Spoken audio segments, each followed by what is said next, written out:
children, hope you all doing good. Let's start today's chapter, friction.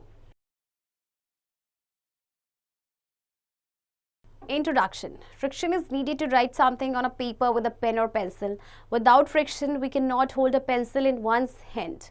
The graphite of a pencil would not make a mark on the paper without friction. Sometimes, we made mistakes when we write with a pencil and use an eraser to erase them. Rubbing of eraser possible because of friction. देखिए कोई भी चीज़ आप जैसे paper पे लिखते हैं pen या pencil के साथ, तो उसके लिए फ्रिक्शन की ज़रूरत होती है. बिना फ्रिक्शन के आप अपने पेंसिल को भी होल्ड नहीं कर पाएंगे अपने हाथ से. एंड जो ग्रेफाइट है आपका पेंसिल का, वो एक मार्क नहीं छोड़ पाएगा आपके पेपर पे विदाउट फ्रिक्शन. सिमिलरली जब आप कई बार मिस्टेक्स करते हैं, जब हम पेंसिल से लिखते हैं तो हम इरेजर का यूज़ करते हैं उसको इरेज करने के लिए, तो जो रबिंग ऑफ इरेजर है वो भी पॉसिबल होता है because of friction. In machines, including all its parts, friction is present. Friction is a natural resistance to relative motion between two contacting bodies. Friction also has a negative influence on the system. Work done in overcoming friction in bearings and other mechanical components of machines is dissipated as heat, and its reduction leads to an overall increase in efficiency. Machines में आपके जितने भी parts होते हैं, friction आपका होता है, ठीक है. तो friction आपका एक negative influence भी होता है system पे, क्योंकि देखिए जो जो वर्क डन हो रहा है इन ओवरकमिंग फ्रिक्शन बियरिंग्स में या किसी भी मैकेनिकल कंपोनेंट्स में, उसमें क्या होता है कि आपकी हीट जनरेट होती है, right. Friction is essential to prevent slipping और sliding as it is a resistant force that slows down motion. Friction can also cause the need for expending energy. It can hinder motion. In order to get just enough friction a good compromise is necessary. देखिए friction आपका ज़रूरी है कि आप slipping से prevent हो सकें या स्लाइड होने से आप बच सकें, because it is a resistant force जो कि स्लो डाउन करता है किसी भी मोशन को. In many situations, low friction is required. The satisfactory operation of joints, for example, it is whether in the case of doors or human joints, demands a low friction force. But low friction is not necessarily beneficial in all cases. In brakes and clutches, friction is essential. अच्छा देखिए कुछ situations में ना कम friction की requirement होती है, जैसे कि आपकी अगर हम बात करें डोर्स के केस में, ह्यूमन जॉइंट्स के केस में, तो यहाँ पे लो फ्रिक्शन की डिमांड होती है. बट हमेशा लो फ्रिक्शन की ज़रूरत होगी, ये हर सिचुएशन में या हर केसेस में बेनिफिशियल नहीं होगा. जैसे कि ब्रेक्स एंड क्लचेस में फ्रिक्शन की ज़रूरत होती है. Similarly high friction is required between a vehicle tyre and the road surface. इसीलिए हाई फ्रिक्शन की इसके अलावा ज़रूरत होती है कहाँ पे, एक व्हीकल टायर एंड रोड के सरफेस के बीच में, just as it is between shoes and floor for walking. इसी तरह से शूज एंड जो फ्लोर फॉर वॉकिंग है, इनके बीच का भी आपका फ्रिक्शन हाई होना चाहिए. Definition. Friction can be defined as an opposing force which comes into play when two surfaces in contact with each other move relative to one another. The force applied between two bodies resists the motion, and to overcome this opposing force, an equal and opposite force needs to be applied. तो friction को हम कैसे define कर सकते हैं?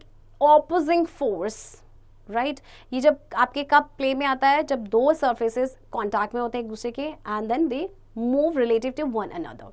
तो जो force apply हो रहा है दो बॉडीज के बीच में, वो मोशन को रेजिस्ट करता है एंड देन फिर इस ऑपोजिंग फोर्स को ओवरकम करने के लिए इक्वल एंड ऑपोजिट फोर्स की रिक्वायरमेंट होती है जो कि हम अप्लाई करते हैं. Mechanism of friction. Friction resistance to the relative motion of two solid objects is usually proportional to the force which presses the surface together.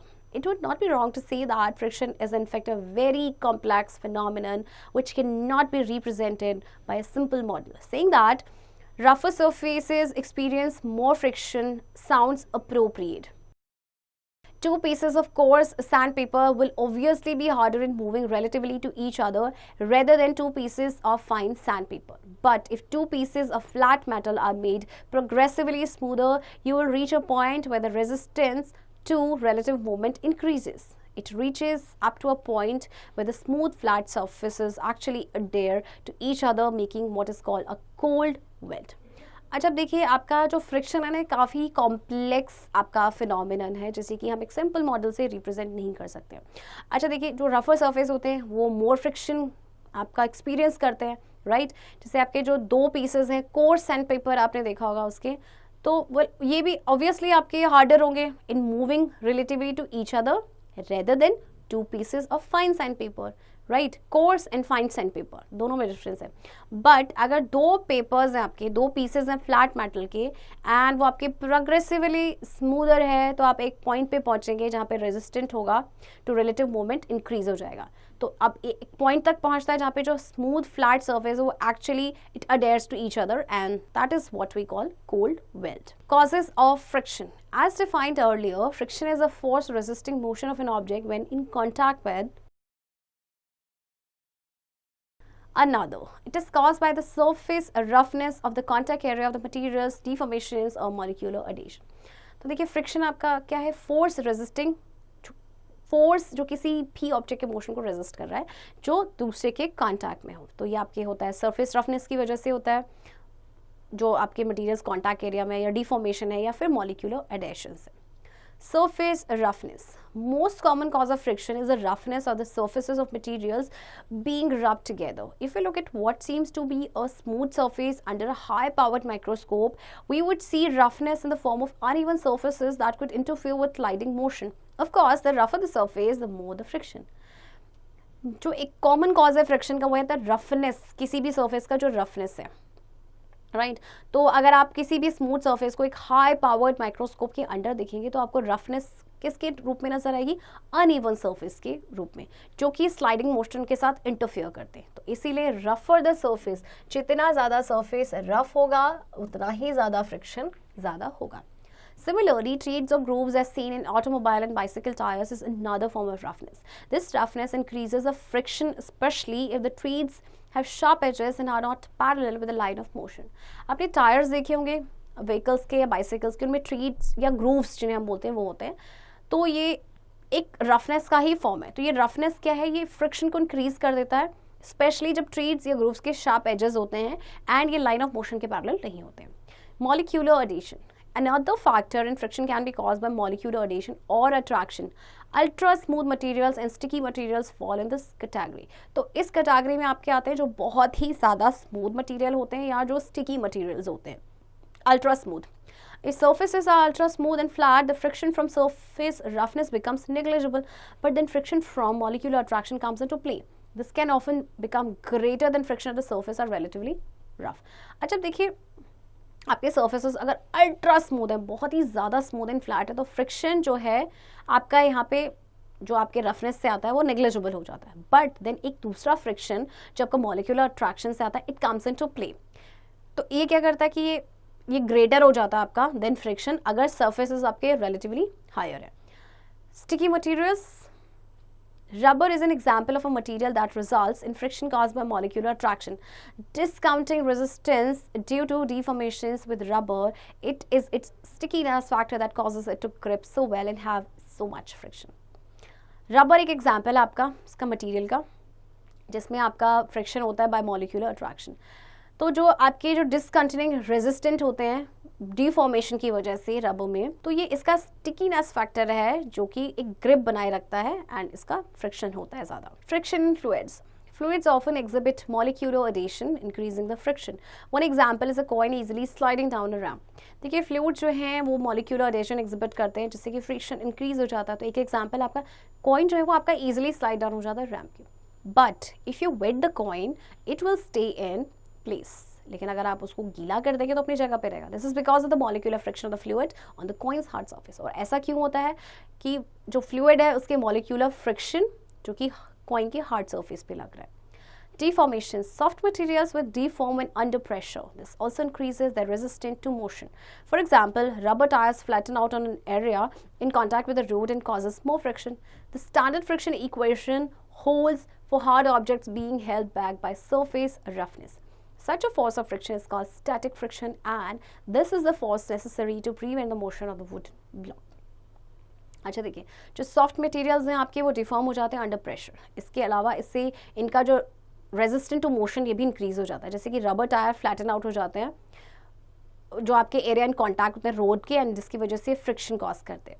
तो जो स्टैंडर्ड फ्रिक्शन इक्वेशन होता है वो होल्ड करके रखता है हार्ड ऑब्जेक्ट्स को बाय सरफेस रफनेस. तो ऐसे फोर्स ऑफ फ्रिक्शन को कहा जाता है स्टैटिक फ्रिक्शन, एंड ये फोर्स बहुत ही ज़्यादा नेसेसरी होता है जिससे कि जो वुडन ब्लॉक का जो मोशन है उसको ये प्रिवेंट कर सके.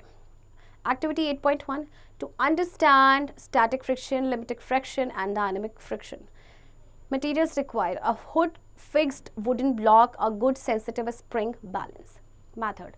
So देखिए आपको इन materials की requirement होगी. So what is the method?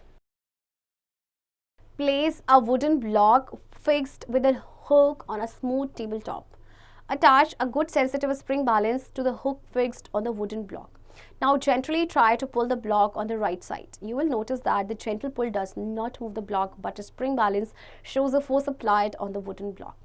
This force registered by the spring balance is equal and opposite to the force of friction offered by the wooden block in contact with the tabletop. सबसे पहले आपने एक wooden block लेना है, उसको fix करना है hook के साथ किसी भी स्मूथ टेबल टॉप में. फिर एक बहुत ही अच्छा सेंसिटिव स्प्रिंग बैलेंस आपने क्या करना है, हुक के साथ अटैच करना है जो कि वुडन ब्लॉक के साथ फिक्स्ड होगा. नाउ आपने जेंटली ब्लॉक को पुल करना है राइट साइड. आप देखेंगे कि ये जो जेंटल पुल है उसकी वजह से जो ब्लॉक है वो नहीं मूव हुआ, बट स्प्रिंग बैलेंस ने दिखाया कि फोर्स अप्लाई हुआ है वुडन ब्लॉक में. तो ये जो आपका जो फोर्स रजिस्टर्ड हुआ है, जो आपने स्प्रिंग बैलेंस ने रजिस्टर किया है, वो किसकी इक्वल है? Equal and opposite to the force of friction जो वुडन ब्लॉक ऑफर कर रहा है जो आपके टेबल टॉप के कॉन्टैक्ट में. Now increase the force applied to the wooden block. You will notice that the wooden block has not moved, but the spring balance records a higher magnitude of force applied force. From this observation, it can be concluded that when the wooden block does not move, then the applied force is equal and opposite to the force of friction offered by the surface of the tabletop to the wooden block. अब आपने क्या करना है कि force को थोड़ा ज़्यादा apply करना है. तो आप देखेंगे कि वुडन ब्लॉक तो मूव नहीं करेगा, लेकिन स्प्रिंग बैलेंस में जो आपकी रीडिंग आई है उसमें आपका हाई मैग्नीट्यूड है अप्लाइड फोर्स का. तो इस ऑब्जर्वेशन से ये कंक्लूड होता है कि वुडन ब्लॉक नहीं मूव करता है, बट जो यानी कि जो अप्लाइड फोर्स है ना, that is equal and opposite to the force of friction. इसीलिए वो अपनी जगह से बिल्कुल भी नहीं मूव कर रहा है. Now keep on increasing the force applied on the wooden block till it just starts moving. At this moment, the spring balance records maximum force applied, which is equal and opposite to the force of friction. This maximum force required to make one body just slide over another body is called limiting friction. अब आपने force को ना increase करना है, तो आप जैसे ही अब करेंगे तो ये मूव करना स्टार्ट कर देगा. तो इस मूवमेंट पे जो स्प्रिंग बैलेंस है ना, वो मैक्सिमम फोर्स अप्लाई को रिकॉर्ड करेगा, जो कि आपका इक्वल एंड ऑपोजिट होगा to the force of friction. तो ये मैक्सिमम फोर्स जिससे कि आप एक बॉडी को रिक्वायरमेंट होती है कि to slide over another, that is called limiting friction. Okay. If you further apply the pull to the wooden block in such a way that it starts sliding over the tabletop, then the spring balance records a force lesser than the limiting friction. This lesser force registered by the spring balance, which keeps the wooden block just sliding on the tabletop, is called the dynamic or sliding friction. Okay, अगर आप further जो है आप पुल करेंगे wooden block को कि इस तरह से कि वो स्लाइड होना शुरू हो जाएगा टेबल टॉप पे, तो जो स्प्रिंग बैलेंस है वो क्या करेगा, वो जो फोर्स रिकॉर्ड करेगा एक्चुअली वो लेसर फोर्स होगा लिमिटिंग फ्रैक्शन से. तो ये जो लेसर फोर्स स्प्रिंग बैलेंस ने रजिस्टर किया जिसकी वजह से वुडन ब्लॉक जो है वो स्लाइड हो रहा है टेबल टॉप में, दैट इज कॉल्ड डायनामिक और sliding friction. Coefficient of friction. The coefficient of friction is a dimensionless scalar value which describes the ratio of the force of friction between two bodies and the force pressing them together. The coefficient of friction depends on the material used. For example, ice on metal has a low coefficient of friction. They slide past each other easily, while rubber on pavement has a high coefficient of friction. They do not slide past each other easily. Magnetically attractive surfaces can have very large friction coefficients, and glued or welded together surfaces have infinite friction coefficients. Okay, तो जो coefficient है ना आपका friction का, एक dimensionless scalar value है जो कि एक डिस्क्राइब करती है रेशियो को. रेशियो किसका? Force of friction between two bodies and the force pressing them together. तो जो कोफिशिएंट ऑफ फ्रिक्शन होगा वो डिपेंड करता है मटेरियल कौन सा यूज हुआ है. जैसे अगर हम आइस की बात करें तो आइस ऑन मेटल इसका लो कोफिशिएंट होगा फ्रिक्शन का, जबकि जो रबर ऑन पेवमेंट है इसका हाई कोफिशिएंट ऑफ फ्रिक्शन होगा. तो मैग्नेटिकली अट्रैक्टिव सर्फेसेस होते हैं, उनके लार्ज फ्रिक्शन कोफिशिएंट्स होते हैं जिसकी वजह से ग्लूड या वेल्डेड होते हैं टुगेदर, एंड देन सर्फेस के पास इनफाइनाइट फ्रिक्शन कोफिशिएंट्स होते हैं. Types of frictions. Static friction. Static friction occurs when the two objects are not moving relative to each other, like a book on a disk. The coefficient of static friction is typically denoted as the initial force to get an object moving. The static friction is in most cases higher than the kinetic friction. Rolling friction occurs when one object rolls on another, like a car's wheels on the ground. This is classified under static friction because the patch of the tire in contact with the ground at any given point while the tire spins is stationary relative to the ground. अब देखिए static friction आपका कब अकर होता है, when दो object जो है move नहीं कर रहे हैं, लाइक जैसे आपकी बुक है डेस्क पे तो मूव नहीं करेगी, तो जो कोफिशिएंट है स्टैटिक फ्रिक्शन का वो टिपिकली हम कैसे डिनोट करेंगे, as a initial force to get an object moving. जो स्टैटिक फ्रिक्शन होगा आपके मोस्ट केसेस में वो हायर होता है then the kinetic friction. And जो रोलिंग फ्रिक्शन होता है वो आपका कब होता है, जब एक ऑब्जेक्ट रोल करता है दूसरे पे, जैसे कि जो कार के व्हील्स रोल करते हैं ग्राउंड पे, तो इसको क्लासीफाई किया जाता है अंडर स्टैटिक फ्रिक्शन, क्योंकि जो पैच ऑफ टायर होते हैं वो कॉन्टैक्ट में होते हैं ग्राउंड के किसी भी गिवन पॉइंट के, वाइल द आपके जो टायर होते हैं वो स्पिन करते हैं, वो स्टेशनरी होते हैं relative to the ground. Kinetic और dynamic friction take place when two objects are moving relative to each other and rub together like ski slides on the ice. अच्छा देखिए, आपका डायनामिक या फिर काइनेटिक फ्रिक्शन आपका कब होता है, जब दो ऑब्जेक्ट्स ये मूव कर रहे हैं relative to each other, right. The coefficient of kinetic friction is typically denoted as, and इसका जो कोफिशिएंट है उसको डिनोट करते हैं इससे, एंड ये आपका is usually less than the coefficient of static friction, और ये कोफिशिएंट ऑफ स्टैटिक फ्रिक्शन से कम होता है. Since friction is always exerted in a direction that opposites movement, kinetic friction always does negative work. तो kinetic friction जो है आपका हमेशा ही नेगेटिव वर्क करेगा. Fluid friction is a friction between a solid object as it moves through a liquid or a gas. The drag of air on an airplane or the drag of water on a swimmer are two examples of fluid friction. Fluid friction आपका होता है between a solid object as ये move करता है किसी भी liquid में या gas में. तो जो drag होता है air का on an airplane और जो drag होता है water का on a swimmer, ये दो examples आपके fluid friction के हैं. Limiting friction. The maximum static force of friction comes into play when one body just slides upon another body. This is called limiting friction.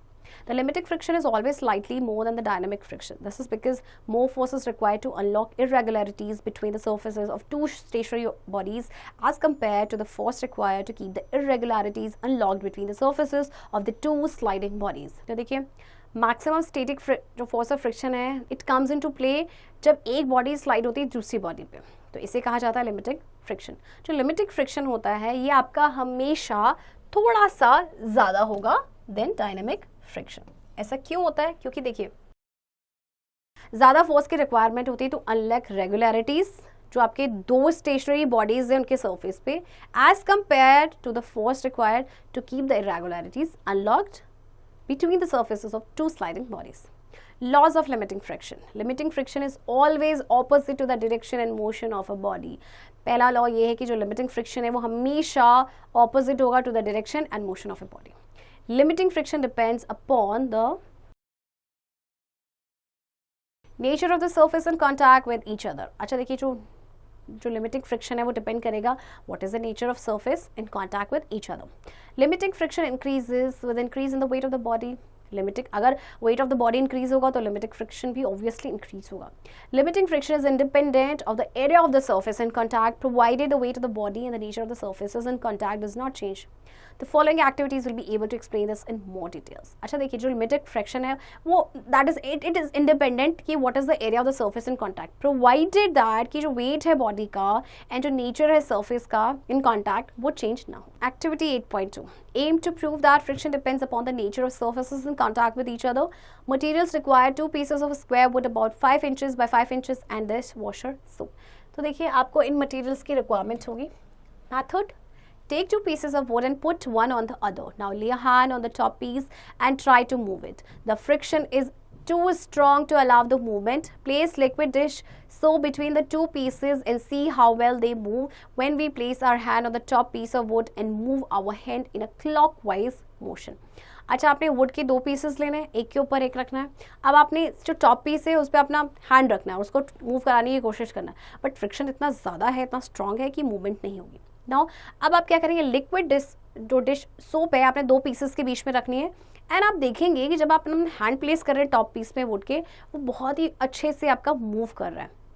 Conclusion: to make anything start a moving force is needed. When 2 pieces of wood are on top of each other, the friction is probably too strong to move the top piece of wood by laying hand on the top piece. But if we place a safe liquid like dish so between the two pieces, the lubrication will reduce the friction and the wood will move easily. Friction is important in Newton's first law of motion because when two things rub together, such as two pieces of wood rubbing together, it causes friction. Friction opposes motion and makes things slow down. Once moving a force is needed to stop things, friction is often the force that does this.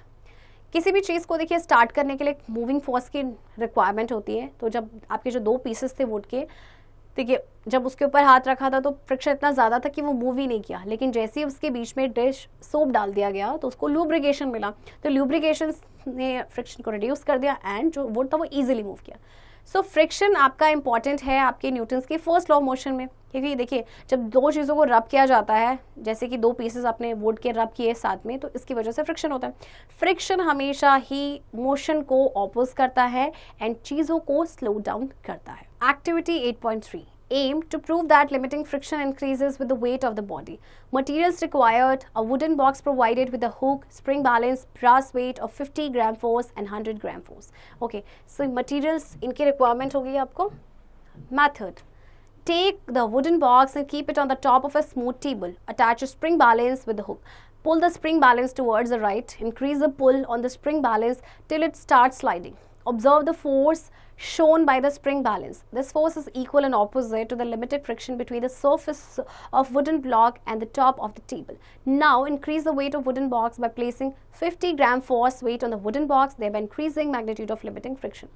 देखिए आपको wooden box लेना है और उसको smooth table के top पे रखना है. फिर आपको एक स्प्रिंग बैलेंस अटैच करनी है हुक के साथ. स्प्रिंग बैलेंस को आप पुल करेंगे राइट की तरफ. फिर आप पुल को इंक्रीज करेंगे स्प्रिंग बैलेंस में जब तक ये स्लाइड होना स्टार्ट नहीं हो जाता. फिर आप ऑब्जर्व करेंगे कि फोर्स की जो रिकॉर्डिंग है, जो रिकॉर्ड आपने क्या स्प्रिंग बैलेंस में क्या आया है, ये जो फोर्स होगा आपका ये इक्वल एंड ऑपोजिट होगा टू द लिमिटिंग फ्रिक्शन जो wooden block and top of the table के बीच में होगा. अब आपको वेट को इंक्रीज करना. अब आप क्या करेंगे, 50 ग्राम फोर्स का वेट रखेंगे वुडन बॉक्स में और इसके बाद आप क्या करेंगे, इंक्रीज कर देंगे magnitude of limiting friction. Now what will happen? अब आपने क्या करना है, repeat the activity with 25 gram force and 100 gram force weight. आपने इस एक्टिविटी को रिपीट करना है इन दोनों वेट के साथ. Conclusion: you will observe that as we go on increasing weight of the wooden box, magnitude of limiting friction also increases. This proves that limiting friction increases with increase in the weight of the body. तो आप यहाँ से observe करेंगे कि जैसे जैसे आप wooden box का जो है वेट इंक्रीज करते रहेंगे तो जो लिमिटिंग फ्रिक्शन का मैग्नीट्यूड है वो भी इंक्रीज होगा. तो इससे क्या आपका प्रूव होता है दैट लिमिटिंग फ्रिक्शन आपका इंक्रीज होता है जैसे जैसे बॉडी का वेट इंक्रीज होता है. Activity 8.4 aim to prove that the limiting friction is indent of the area of cross section in contact with other body. Materials required: a wooden block fixed with a hook with different height, width and breadth but with similar nature of surface on all sides, a spring balance. So in materials क्या requirement होगी? Method: place a wooden block on a smooth tabletop so that the largest face in contact with the tabletop. Now fix the spring balance to the hook of the wooden block. Pull the spring balance towards the right side till the wooden block just starts moving on the tabletop. Record the reading shown by the spring balance. This reading represents the force equal and opposite to the limiting friction between the wooden block and the tabletop. Now repeat the same activity with the other surfaces of the wooden block which have the different cross section areas. देखिए आपको wooden block को place करना है smooth table top में और इस तरह से कि जो लार्जेस्ट फेस है आपका वुडन ब्लॉक का वो टेबल टॉप के कांटेक्ट में है. अब स्प्रिंग बैलेंस को फिक्स करना है हुक के साथ वुडन ब्लॉक में. स्प्रिंग बैलेंस को आप पुल करेंगे राइट साइड जब तक वुडन ब्लॉक जो है मूव करना स्टार्ट नहीं कर जाता. अब आपको रीडिंग जो आई है उसको नोट डाउन करनी है जो स्प्रिंग बैलेंस में आपकी आई है. तो ये जो रीडिंग है वो क्या रिप्रेजेंट कर रहा है कि force equal in opposite to the limiting friction between the wooden block and the tabletop. अब सेम एक्टिविटी को रिपीट करना है दूसरे सर्फेसिस के साथ लाइक वुडन ब्लॉक जिसका डिफरेंट क्रॉस सेक्शन एरिया होगा. Conclusion: you will notice that the reading shown by the spring balance remains the same irrespective of the cross section area of the surface in contact. This activity clearly proves that limiting friction is independent of areas of the cross section of the surface in contact with other body. अब आपने क्या करना है, यहाँ से आपने क्या conclusion निकला है कि जो रीडिंग जो आपके स्प्रिंग बैलेंस में आई है वो सेम है. कोई फ़र्क नहीं पड़ता कि क्या क्रॉस सेक्शन का क्या एरिया था आपका, जो सरफेस ऑफ कॉन्टैक्ट में थी। तो ये एक्टिविटी क्लियरली शो करती है कि जो लिमिटिंग फ्रिक्शन है that is independent of the areas of the cross section of surfaces in contact with the other body. Rolling friction. First, let us perform the following activity. Activity 8.5, aim to prove that rolling friction is far less than limiting friction. Materials required: a wooden block fixed with a hook, a spring balance, and 4 to 5 pencils with round surfaces. In materials की requirement होगी. Method. First, repeat the activity 10.2 with a wooden block and note down the limiting friction of the wooden block on the tabletop. Now place the round surface pencils parallel to each other on the tabletop with a distance of 2 centimeters between them. Over these pencils, place the wooden block in such a way that when force is applied on it, the pencils roll under it in the direction of the applied force. Attach the spring balance to the hook of the wooden block and gently pull the spring balance towards the right till it just starts sliding over the pencils.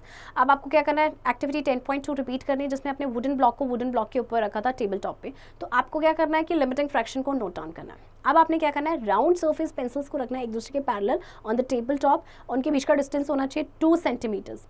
इसके बाद इन pencils के ऊपर आपने रखना है wooden block को, इस तरह से रखना है कि जो फोर्स अप्लाई हो रहा है इस पे, तो पेंसिल जो है वो रोल करे, okay, in the direction of the applied force. इसके बाद आपने क्या करना है, अटैच करना है स्प्रिंग बैलेंस को to the hook of the wooden block and gently spring balance को पुल करना है राइट की तरफ कि ये स्टार्ट हो जाए स्लाइड करना over the pencils. Conclusion. You will notice that the force required is much lesser than the limiting friction. This force of friction is called the rolling friction.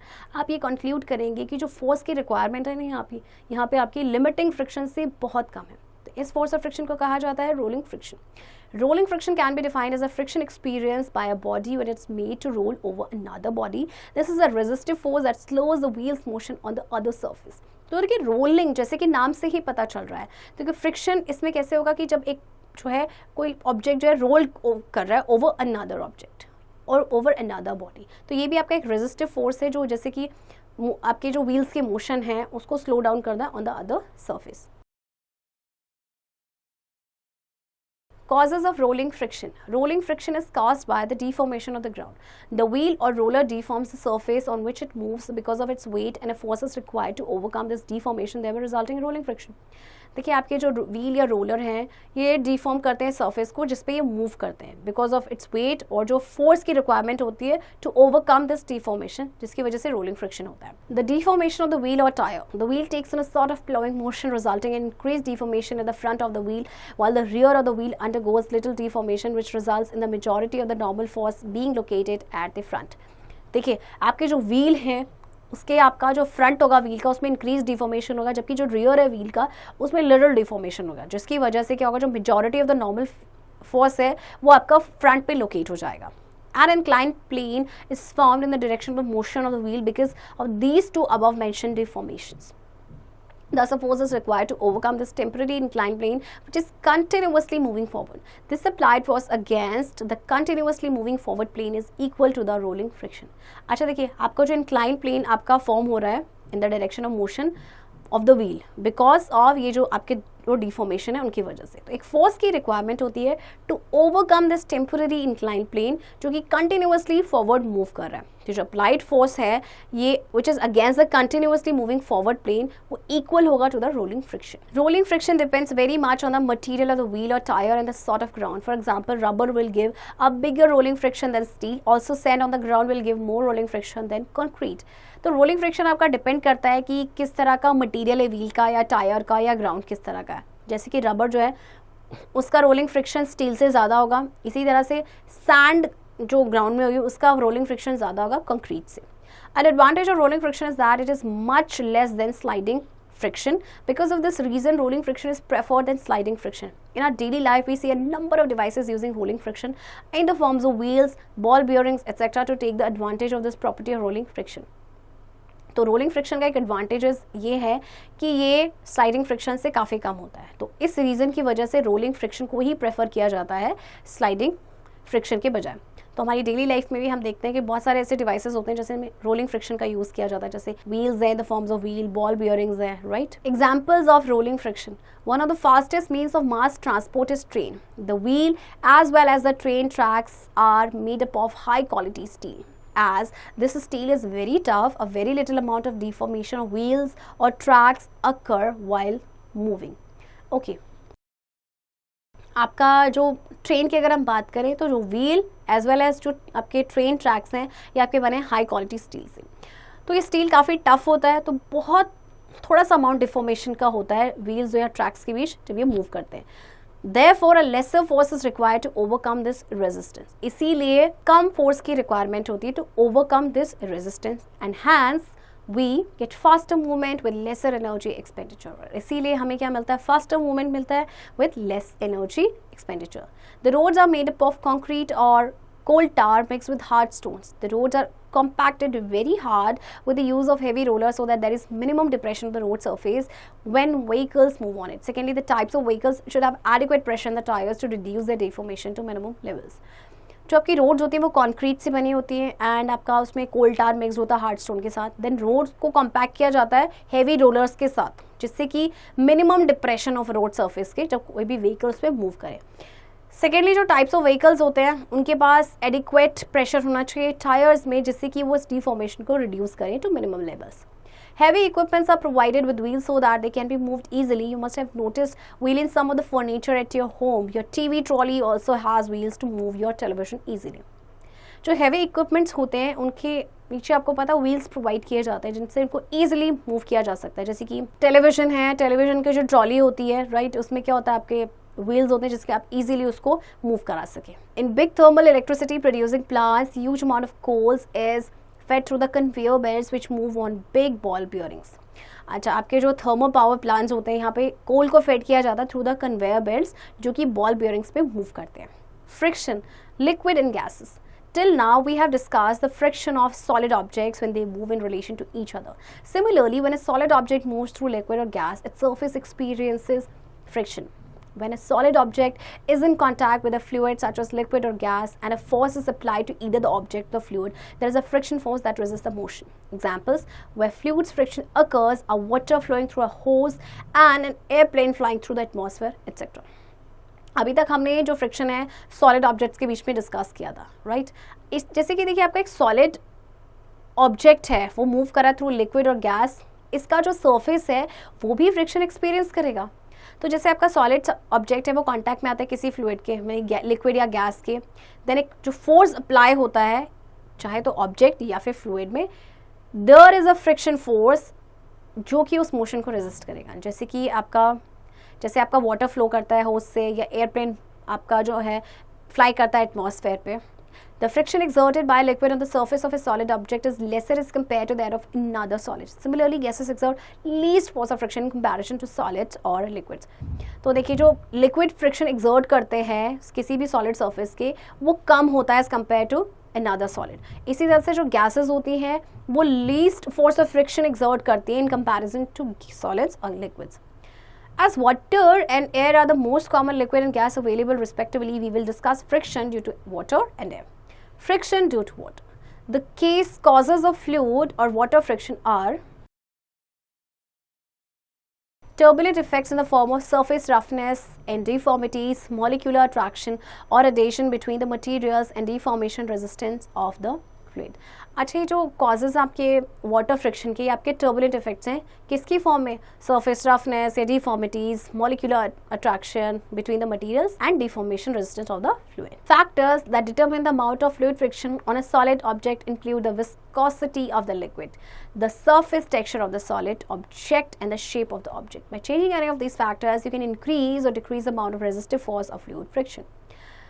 तो देखिए वो फैक्टर्स जो फ्लूइड फ्रिक्शन को determine करते हैं किसी भी solid object में, उसमें आपका आता है कि what is the viscosity of the liquid and surface texture क्या है सॉलिड ऑब्जेक्ट का एंड शेप क्या है ऑब्जेक्ट का. तो इन फैक्टर्स में से अगर हम कोई भी चेंज कर सकते हैं, या मतलब हम क्या जो आपका फ्लूइड फ्रिक्शन है उसको हम बढ़ा भी सकते हैं उसे घटा भी सकते हैं. Streamline shape, the special shape of a body around which fluid or air can flow with minimum friction is called streamlined shape. कि स्ट्रीमलाइन शेप एक स्पेशल शेप होती है जिसमें कोई भी जो बॉडी होती है मतलब वो अराउंड फ्लूइड या एयर के फ्लो करती है विद मिनिमम फ्रिक्शन.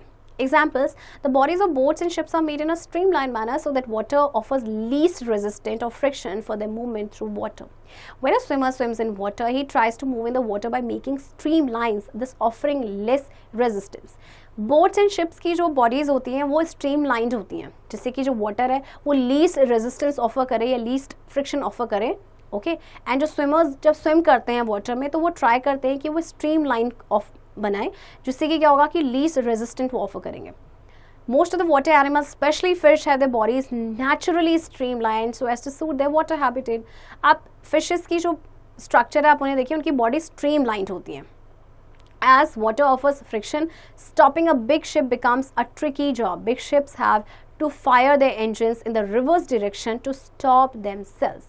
अच्छा आपका जो वाटर है वो फ्रिक्शन ऑफर करता है तो बड़ी शिप को स्टॉप करना एक थोड़ा सा ट्रिकी जॉब हो जाता है. तो इसीलिए बिग शिप्स क्या करती हैं कि वो अपने इंजन्स को फायर करती है रिवर्स डायरेक्शन में जिससे कि वो बंद हो जाती है अपने आप ही. Friction due to air. Air friction is due to the object moving through the air, thereby moving molecules of air aside. The larger the object, the more air has to be moved aside, and so larger is the air friction. Even surfaces parallel to the direction of motion of the object generate friction since molecules of air collide with the surface and are pushed in the forward direction by collision. By Newton's third law, they push back the object, thereby generating more air friction. Air friction आपका किसकी वजह से होता है? देखिए due to the object moving through the air. तो thereby क्या होगा कि जो मूविंग मॉलिक्यूल्स होंगे एयर साइड तो जितना ज़्यादा ऑब्जेक्ट लार्जर होगा मोर एयर वो क्या करेगा it will move more air aside so ज़्यादा एयर फ्रिक्शन होगा राइट. इवन जो सर्फेसेस पैरेलल होते हैं direction of the motion of the object के वो फ्रिक्शन जनरेट करते हैं क्योंकि जो मॉलिक्यूल्स होते हैं एयर के वो कोलाइड करते हैं सर्फेस के साथ and then are pushed in the forward direction by collision. अब न्यूटन्स थर्ड लॉ जो कहता है कि every action there is an equal and opposite reaction यानी कि वो ऑब्जेक्ट को पुश बैक करते हैं जिससे कि मोर एयर फ्रिक्शन आपका जनरेट होता है. There is a lot of drag if the shape of an object disturbs the air a lot. अच्छा ड्रैग बहुत ज़्यादा हो जाता है अगर जो शेप होता है ना ऑब्जेक्ट का वो डिस्टर्ब करता है एयर को. For example if you push a flat plate through the air, it leaves lots of walls of turbulent air behind it. It requires energy to create that turbulence and gets more air friction. On the other hand, a smooth aerodynamic shape leaves hardly any turbulence behind it after it goes by. देखिए जब आप एक flat plate को push करेंगे ना air में तो ये टर्बुलेंस छोड़ेगा बिहाइंड इट. ठीक है तो इसको ज़्यादा एनर्जी की रिक्वायरमेंट होगी तो वो टर्बुलेंस क्रिएट करने के लिए जिसकी वजह से ज़्यादा एयर फ्रिक्शन लगेगा. ओके एंड दूसरी तरफ जो स्मूथ एरोडायनेमिक्स होगा ये हार्डली कोई टर्बुलेंस अपने पीछे छोड़ता है. Examples: when an airliner lands and is trying to slow down, large flaps on the wings provide a flat surface and extra air resistance to help the aircraft come to stop. Kite flies in the air because of the friction and resistance offered by the air to the kite. अच्छा देखिए जब एक airliner land करता है ना और try करता है स्लो डाउन के तो जो लार्ज फ्लैप्स होते हैं विंग्स में वो एक फ्लैट सरफेस प्रोवाइड करते हैं एंड एक्स्ट्रा एयर रेजिस्टेंट जिसकी वजह से एयरक्राफ्ट जो है वो स्टॉप हो जाता है. काइट जो है फ्लाई करती है एयर में because of the friction and जो रेजिस्टेंस ऑफर कर रही है एयर काइट को. A pilot jumps from the airplane with the help of parachute in an emergency situation. Pilots होते हैं कई बार इमरजेंसी सिचुएशन में एयरप्लेन से जंप कर जाते हैं right. The air friction prevents the rapid fall of pilot on the land the saving his life. तो जो एयर फ्रिक्शन होता है वो पायलट के रैपिड फॉल को प्रिवेंट करते हैं जिससे उसकी लाइफ बच जाती है. In nature, we see the bodies of birds which are light and streamlined to help them fly. They get least friction from the air. अब देखिए जो birds की body होती है वो भी आपकी light होती है और streamlined होती है जिसकी वजह से उनको least friction उनको air से मिलता है. The bodies of aeroplanes, cars and other vehicles are streamlined to reduce the force of friction opposing their movement. So देखिए इनकी bodies भी आपके क्या होती हैं cars या दूसरे vehicle ये streamlined होती हैं to reduce the force of air friction. As the air friction at high speed produces intense heat, the spaceships are provided with special heat shield to provide safety to them when they enter the Earth's atmosphere. अच्छा देखिए जो आपका air friction होगा ना at high speed पे produce करता है intense heat इसीलिए जो स्पेसशिप्स हैं इनको प्रोवाइड किया जाता है स्पेशल हीट शील्ड जिससे कि वो सेफली अर्थ के एटमॉस्फेयर में एंटर कर सके. Have you seen shooting stars? These are meteors which start burning because of the air friction as they enter the Earth's atmosphere. Shooting stars जो होते हैं ना, एक्चुअली आपके meteors होते हैं, तो ये बर्न करना स्टार्ट करते हैं जैसे ही अर्थ के एटमॉस्फेयर पे पहुंचते हैं because of the air friction. Opening the windows in your car increases the air resistance due to the air flow inside the vehicle. अगर अपने कार में आप विंडोज को ओपन करते हैं तो इससे एयर रेजिस्टेंस आपका इंक्रीज हो जाता है because of the air flow inside the vehicle. Advantage and disadvantage of friction. Advantages of friction. Since friction is a resistant force that slows down or prevents motion, it is necessary in many applications to prevent slipping or sliding.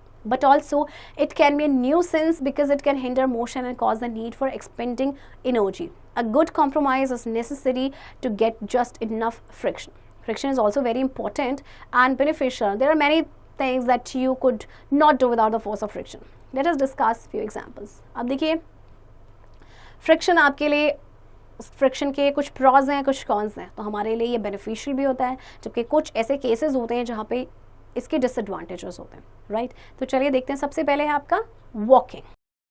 You could not walk without the friction between your shoes and the ground. Friction holds your shoe to the ground allowing you to walk. अच्छा देखिए, आप friction नहीं होता तो आप कभी भी चल नहीं पाते, है ना. तो ये आपके शूज एंड द ग्राउंड के बीच का फ्रिक्शन है. आप फ्रिक्शन क्या करता है, शूज़ को होल्ड करता है ग्राउंड में जिससे आप चल पाते. This is the reason why you find difficult to walk on slippery ice where there is little friction. और आप देखेंगे स्लिपरी आइस में चलना काफ़ी मुश्किल हो जाता है क्योंकि वहाँ पे थोड़ा सा फ्रिक्शन होता है. Writing with a pencil requires friction. Without friction, we will not be able to hold the pencil. The graphite pencil lead would not make a mark on a paper without friction. और देखिए, बिना friction के आप लिख भी नहीं पाएंगे. जैसे चैप्टर की शुरुआत में ही हमने पढ़ा था, है ना, कि बिना फ्रिक्शन के हम अपने पेंसिल को भी होल्ड नहीं कर पाएंगे, तो लिखना तो फिर बहुत दूर की बात है. Driving vehicles, your car would not start moving if it wasn't for the friction of the tyres against the street. With no friction the tyres would just spin just like they do on wet and slippery roads. Likewise, we could not stop without the friction of the brakes and the tires. देखिए, आपकी जो car है वो start ही नहीं होगी move करना अगर friction ही नहीं होगा टायर्स के बीच में अगेंस्ट द स्ट्रीट. तो फ्रिक्शन, अगर फ्रिक्शन ना होगा तो टायर जो है वो आपके स्पिन करते रहेंगे जैसे कि वो वेट या स्लिपरी रोड्स पे करते हैं, और इसलिए हम जो आपका स्टॉप ही नहीं कर पाते हैं बिना फ्रिक्शन के ब्रेक्स को, ठीक है, एंड टायर्स को. The force of friction holds in nails and screws in the wood and other material making possible to build anything. Force of friction की वजह से जो नेल्स हैं एंड जो स्क्रूज हैं आपके वुड पे वो होल्ड करके रखती हैं. We see metallic treads on heavy vehicles like tank. These treads provide the high friction required to move such a heavy vehicle. This is also true for other heavy machinery. किसी heavy vehicle में हमें metallic treads देखने को मिलेंगी जैसे कि tank में. तो ये treads क्या प्रोवाइड करती है, हाई फ्रिक्शन प्रोवाइड करवाती हैं जो कि एक हैवी व्हीकल को मूव करने में हेल्पफुल होती हैं. Lighting a matchstick is a function of friction as friction produces heat. This happens when a matchstick is struck on the rough surface provided on the matchbox. अच्छा देखिए, आप माचिस जलाते हैं, राइट, ये भी फ्रिक्शन की वजह से ही होता है ना. The raise temperature makes the chemical at the matchstick head to catch fire and produce flame. तो देखिए, जब हम उसके सरफेस पे उसको रब करते हैं तो उसके टिप पे वो आग पकड़ लेते हैं and then it produces flame. Disadvantages of friction. अब डिसएडवांटेजेस क्या है? If you want to move an object, friction can make the job more difficult for you. Excess friction can make it difficult to slide a box across the floor, ride a bicycle और walk through deep snow. देखिए, अगर आप किसी भी object को move कराना चाहते हैं तो आपका क्या कर सकता है, जो फ्रिक्शन है आपका जॉब को थोड़ा सा डिफिकल्ट कर सकता है. एक्सेस फ्रिक्शन होगा तो इसकी वजह से आप जो बॉक्स को स्लाइड नहीं कर पाएंगे, ठीक है, बहुत डिफिकल्ट हो जाएगा, बाइसिकल नहीं चला पाएंगे, डीप स्नो पे नहीं चल पाएंगे. An automobile would not move forward unless its friction is not reduced. Oil is needed to lubricate an engine and allow its part to move easily. Oil and ball bearings are also used in the wheels so as to help them. They will turn with little friction. देखिए, automobile आपके forward move नहीं करेंगे unless friction आपका reduce नहीं होगा. Oil की ज़रूरत होती है इंजन को ल्यूब्रिकेट करने के लिए और इसके पार्ट को वो अलाउ करता है कि वो ईजिली मूव करें. आपके ऑयल्स एंड जो बॉल बियरिंग्स हैं इनको यूज़ किया जाता है आपके व्हील्स में. Wastage energy in vehicles such as a car, boat or airplane. Excess friction means that extra fuel must be used to power the vehicle. In other words, fuel or energy is being wasted because of friction. तो अगर हम बिल्कुल short में कहें तो आपके friction की वजह से फ्यूल और एनर्जी वेस्ट होती है. Fluid friction or air resistance can greatly reduce the gas mileage in an automobile. Cars are streamlined to reduce friction, but driving at high speeds with windows open can create enough drag on the car to greatly reduce the gas mileage. Fluid friction है आपका या जो air resistant है वो gas mileage को greatly reduce कर सकता है. आपकी कार्स आपको पता है स्ट्रीमलाइंड होती हैं फ्रिक्शन को रिड्यूस करने के लिए, राइट. बट अगर आप हाई स्पीड पे ड्राइव कर रहे हैं जिसमें आपकी विंडोज़ ओपन है तो वो इनफ ड्रैग क्रिएट करेंगी कार में, जिससे कि क्या होगा, गैस माइलेज आपका रिड्यूस हो जाएगा. The energy that is lost to friction in trying to move an object is turned into heat energy. The friction of parts rubbing together creates heat. Besides the problem of losing energy to heat, there is also the threat of a part overheating due to friction. This can cause damage to a machine. अच्छा देखिए क्या होता है कि friction की वजह से energy तो लूज होती है टू हीट, और कई बार ओवर हीटिंग भी हो जाती है, जो इससे मशीन डैमेज हो जाती है. Any device that has moving parts can wear out rapidly due to friction. Lubrication is used not only to allow parts to move easily but also to prevent them from wearing out. Some other examples of materials wearing out due to friction include the soles of one's shoes and a pencil eraser. अब देखिए कोई भी device जिसके moving parts हैं वो wear out हो जाते हैं रैपिडली बिकॉज ऑफ फ्रिक्शन, तो इसीलिए ल्यूब्रिकेशन की ज़रूरत होती है. ठीक है, तो ल्यूब्रिकेशन क्या करता है कि पार्ट्स को ईजिली मूव कराने में तो अलाउ कराता है, बट वो क्या करता है, उनको वियर आउट होने से भी प्रिवेंट करते हैं. फ्रिक्शन, गुड और बैड.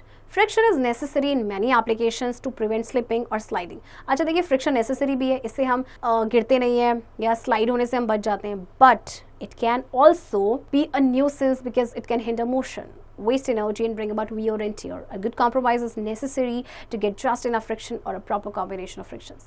But देखिए आपके लिए nuisance भी हो सकता है क्योंकि ये मोशन को हिंडर करता है, एनर्जी वेस्ट करता है, wear and tear होता है, तो इसीलिए एक जो है प्रॉपर कॉम्बिनेशन होना चाहिए फ्रिक्शन का. How to reduce friction? The most basic reason of friction is the surface irregularities, and therefore most of the methods work to reduce these irregularities. Let us discuss few methods for reducing friction. Lubrication. A common way to reduce friction is by using a lubricant such as oil that is placed between the two surfaces, often dramatically lessening the coefficient of friction. The lubricant separates the two surfaces by creating a thin film between the surfaces, thus majorly reducing the irregularities and consequently the friction. The science of friction and lubrication is called tribology. अच्छा देखिए common वे होता है friction को reduce करने का कि हम lubricant use करें, जैसे कि ऑयल है जो कि दो सर्फेसिस के बीच में लगाया जाता है, एंड इसकी वजह से जो कोफिशिएंट ऑफ फ्रिक्शन है वो आपका लेस हो जाता है, राइट. एंड जो साइंस फ्रिक्शन एंड ल्यूब्रिकेशन की है उसे बोलते हैं ट्राइबोलॉजी.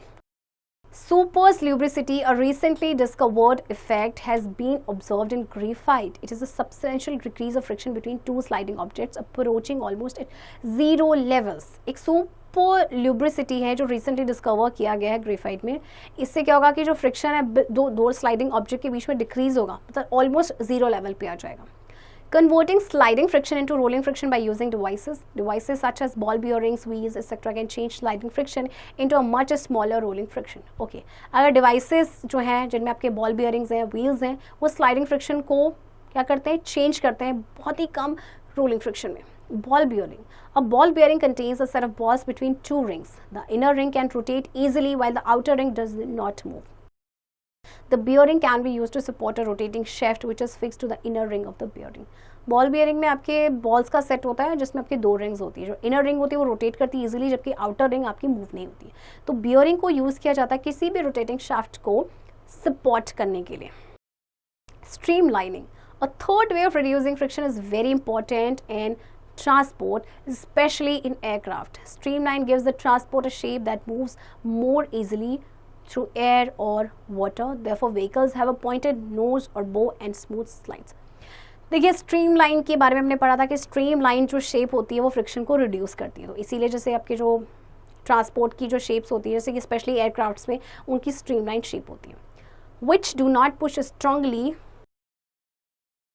अगेंस्ट द एयर और वाटर, जो एयर और वाटर के अगेंस्ट स्ट्रांगली पुश नहीं करते.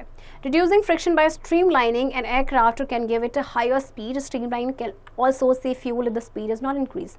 Many birds and fish are streamlined so that they can swim at a good speed, catch prey and dive through the air or water. Okay, अब देखिए क्या होगा कि जैसे कि हमने फ्रिक्शन रिड्यूस कर दिया बाय स्ट्रीमलाइनिंग, तो एयरक्राफ्ट या कार जो है वो हायर स्पीड आपकी प्रोवाइड करेगी। स्ट्रीमलाइनिंग आपका फ्यूल तो सेव ही करेगी अगर स्पीड को इंक्रीज़ नहीं किया जाता है। बहुत सारी बर्ड्स हैं या फिश हैं आपकी स्ट्रीमलाइन शेप की होती हैं जिससे कि वो एक गुड स्पीड पे स्विम करती हैं। Slaking techniques, one technique used by railroad engineers is to back up the train to create slack in the linkages between cars. This allows the train to pull forward and only take on the static friction of one car at a time instead of all cars at once, thus spreading the static friction force out over time. अच्छा, एक आपका है एक technique जो use की जाती है bye rail road engineers की बैकअप करना ट्रेन को, जो एक स्लैक क्रिएट करते हैं in the linkages between cars. इससे क्या होता है कि ट्रेन जो है वो फॉरवर्ड पुल करती है एंड सिर्फ एक ही आपका जो है स्टैटिक फ्रिक्शन को लेती है एक कार का एक टाइम पे इंस्टेड ऑफ सारी कार एक साथ पे। Surface characteristics modification. You can reduce friction by improving the surface characteristics or texture of solid objects by method like polishing. आप फ्रिक्शन को रिड्यूस कर सकते हैं पॉलिशिंग के थ्रू भी। Seldom are the surface characteristics changed to purposely increase the fluid friction, और कई बार ये जानबूझकर भी किया जाता है जिससे कि फ्लूइड फ्रिक्शन इंक्रीज हो जाए। Turbulence factor, if a golf ball had a completely smooth surface it would not fly as far as an identical ball with a dimple surface. The reason is that each dimple creates a small area of turbulence on the surface. This means the air is then flowing over the air in that area and not along the surface of the ball, thus reducing the resistive friction. तो देखिए आपकी जो golf ball होगी अगर उसका completely smooth surface होगा तो वह ज़्यादा दूर तक आपकी नहीं जाएगी। अगर आइडेंटिकल सेम बॉल को आप ले लें जिसमें डिम्पल सरफेस है वो उसके कंपैरेटिवली ज़्यादा दूर तक जाएगी। तो रीज़न सिंपल है कि जो डिम्पल है वो एक small area of turbulence create करता है सरफेस पे। Points to remember, frictional resistance to the relative motion of two solid objects is usually proportional to the roughness of the surfaces and the force which presses the surface together. Most common cause of friction is the roughness of the surfaces of materials being rubbed together. The coefficient of friction is a dimension scalar value which describes the ratio of the force of friction between two bodies and the force pressing them together. Static friction occurs when two objects are not moving relative to each other, like a book on a desk. The friction exerted by the liquid on the surface of a solid object is lesser as compared to solids. Similarly, gases exert least force of friction in comparison to solids or liquids. An inclined plane is formed in the direction of a motion of the wheel because of the deformations of the ground and the deformation of the wheel and tire. The friction exerted by a liquid on the surface of a solid is lesser as compared to that of another solid. Air friction is due to the object moving through the air, thereby having to move molecules of air aside. Children, I hope आपको ये chapter समझ आया होगा and इस chapter की practice अब आप खुद से करेंगे।